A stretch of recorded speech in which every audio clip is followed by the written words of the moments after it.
Welcome back guys. അപ്പോൾ ഞാനിപ്പോൾ നിൽക്കുന്നത് യോർക്ക്ഷയറിൽ ഡ്യൂസ്ബറി എന്ന് പറഞ്ഞ സ്ഥലത്താണ്. ഞാനിന്ന് എൻ്റെ BRP കാർഡ് കളക്ട് ചെയ്യാൻ വേണ്ടിയിട്ട് പോവുകയാണ്. ഇന്നത്തെ ദിവസം എന്ന് പറയുന്നത് 2024 നവംബർ 15-ാം തീയതിയാണ്. അപ്പോൾ എന്തായാലും ഇവിടുന്ന് ഏറെക്കുറെ 1 മണിക്കൂറോളം ട്രാവൽ ചെയ്യാനുണ്ട്. ട്രാവൽ ചെയ്തിട്ടായിരിക്കും BRP കാർഡ് കളക്ട് ചെയ്യുന്നത്. BRP കാർഡ് എന്ന് വെച്ച് കഴിഞ്ഞാൽ ബയോമെട്രിക് റെസിഡൻസ് പെർമിറ്റ് എന്നാണ്. അതായത് ഈ വർഷം ഡിസംബർ 31 ശേഷം BRP കാർഡ് മാറിയിട്ട് വിസയിലോട്ടാണ് വരുന്നത്. അപ്പോൾ എല്ലാവരുടെ കയ്യിലും വിസയാണ് വേണ്ടത്. അപ്പോൾ നമുക്ക് അങ്ങോട്ടേക്ക് പോകാം. അത്യാവശ്യം നല്ലൊരു തണുപ്പുള്ള ദിവസം കൂടെയാണ് ഇന്ന്. അതുപോലെ തന്നെ നമ്മുടെ മാൻസ് ഇവിടെ വന്നിട്ടുണ്ട് നമ്മൾ പിക്ക് ചെയ്യാൻ വേണ്ടിയിട്ട്. അപ്പോൾ നമ്മുടെ മാൻസിൻ്റെ കാറിലാണ് ഇന്ന് നേരെ നമ്മുടെ BRP കാർഡ് കളക്ട് ചെയ്യാൻ വേണ്ടിയിട്ട് പോകുന്നത്.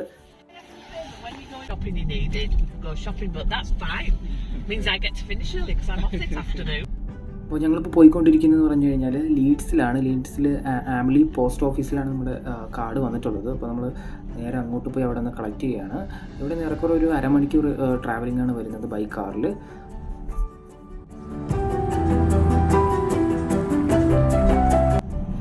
ചുറ്റും നല്ല മനോഹരമായിട്ടുള്ള കാഴ്ചകളാണ് കേട്ടോ.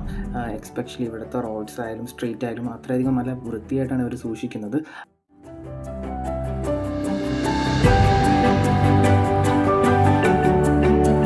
അപ്പോൾ ഞാനിപ്പോൾ നമ്മുടെ ആംലി പോസ്റ്റ് ഓഫീസിലോട്ട് എത്തിയിട്ടുണ്ട്.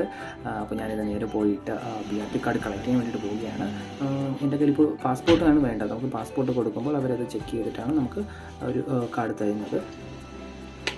അങ്ങനെ എൻ്റെ BRP കാർഡ് കിട്ടിയിരിക്കുകയാണ്. ഓക്കെ, അപ്പോൾ നമ്മുടെ കാർഡൊക്കെ കിട്ടിയിട്ടുണ്ട്. കാർഡ് കിട്ടിയിട്ട് നമ്മൾ നേരെ മാൻസിൻ്റെ കാറിലോട്ട് കയറാൻ പോവുകയാണ്. മാൻസ് നമുക്ക് വേണ്ടി വെയിറ്റ് ചെയ്തുകൊണ്ടിരിക്കുകയാണ്. അപ്പോൾ നേരെ എന്തായാലും ഈ കാറിൽ കയറി നേരെ തിരിച്ച് റൂമിലോട്ട് പോകുന്നു.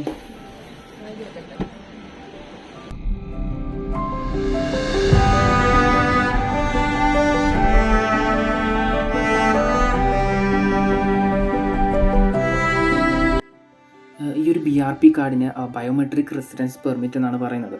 അതായത് നമ്മുടെ ഈ ഒരു കാർഡിൽ നമ്മുടെ ഡേറ്റ്, നമ്മുടെ നെയിം കാണും. അതുപോലെ തന്നെ date and place of birth കാണും, ഫിംഗർ പ്രിൻറ്റ്സ്, ഫോട്ടോ, നമ്മുടെ ഇമിഗ്രേഷൻ സ്റ്റാറ്റസ് എന്താണ്, നമുക്ക് എന്തെങ്കിലും പബ്ലിക് ഫണ്ട്സ് ആക്സസ് ചെയ്യാൻ പറ്റുമോ, അതുപോലെ തന്നെ നമ്മുടെ നാഷണൽ ഇൻഷുറൻസ് നമ്പർ, ഇത്രയും ഡീറ്റെയിൽസ് ആയിരിക്കും മെയിനായിട്ട് BRP കാർഡിൽ കാണാൻ പറ്റുന്നത്. അതുപോലെ 2024 ഡിസംബർ 31 ശേഷം BRP കാർഡല്ല, അതിന് പകരം വിസ ആയിരിക്കും വരാൻ പോകുന്നത്. അപ്പോൾ എല്ലാവരും വിസ എടുക്കേണ്ടത് വളരെയധികം അത്യാവശ്യമാണ്. എൻ്റെ ഈ ഒരു കുട്ടി വീഡിയോ ഇവിടെ ഞാൻ നിർത്തുകയാണ്. See you on next video. Bye by.